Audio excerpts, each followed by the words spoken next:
सर्व कार्यकर्त्यांना विनंती, मंडळाचे सर्व पदाधिकारी तुम्ही आपल्या समोर जा आणि सर्वांनी स्थान बनवा. डाव्या साईडचे सगळे खाली बसा 5 मिनिटांसाठी.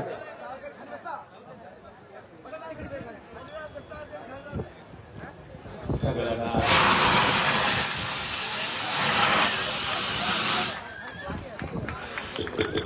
जोरदार टाळ्या.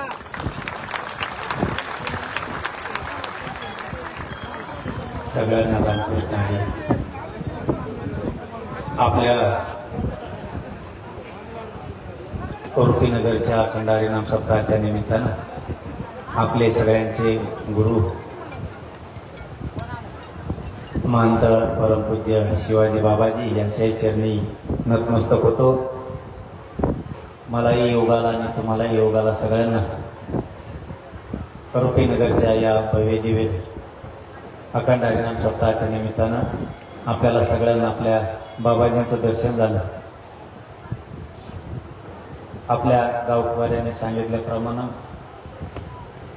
यावर्षी तुम्हाला सप्ताहासाठी यायला लागेल. दिलेल्या शब्दाप्रमाणे मी आपल्या रुपीनगरमध्ये आलो. कारण आपण आता दौरे बंद केले, त्याच्यामुळं आम्ही कुठं जाणार नव्हतो. पण तुमचे रुपीनगरचे बांधव सगळे येऊन बसले, म्हणले यायलाच लागणार. तुम्ही तेवढ्यावर गप नाही बसले, तुम्ही बाबाजींना सुद्धा सांगितलं घेऊनच यायला लागला. आपण कुणीच बाबाजींचा शब्द मोडत नाही. बाबाजींना आम्ही सांगितलं आम्ही तुमच्याही पुढे जाऊन थांबतो. कारण आता 1 वर्षासाठी पुन्हा पुन्हा मला तेच सांगायची वेळ येते. कारण या व्यासपीठावर मी पाठीमागच्या वेळेस आलो त्याही वेळेस बोललो नाही आणि आता पण बोलणार.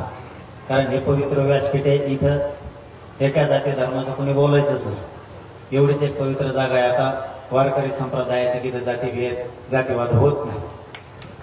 त्यामुळं या ठिकाणी तो विषय असण्याचं काही कारणच नाही.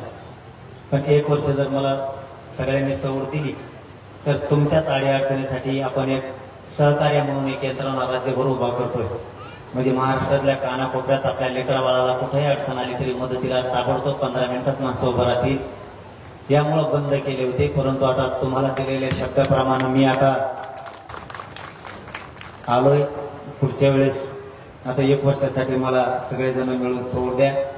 या अखंड हरिनाम सप्ताहाचा आधीच उशीर झालाय इथं आणि आम्हाला पण यायला उशीर झालाय.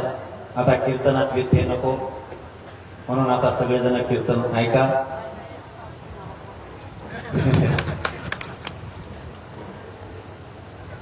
बाबाजींनी सांगितलं त्यावेळेस आपण सगळे विषय हाताळले घेतले. बाबाजीच्या शब्दाच्या पुढे आतापर्यंत खरंच कधी गेलो नाही. परंतु बाबाजी कीर्तनाविषयी नको म्हणून आपण आता मीच आवडतं घेतो आणि आपण कीर्तनाला वेळ देऊ. कारण 1 घंटा तुम्ही बोला म्हणले मग ते व्यासपीठ दुसरं लागला. मग त्यांना तण धुवून काढतोय. मग काय सोडत नाही मी कोणाला. त्यात हे व्यासपीठ नाहीये एवढंच एक खरंच पुन्हा सांगतो.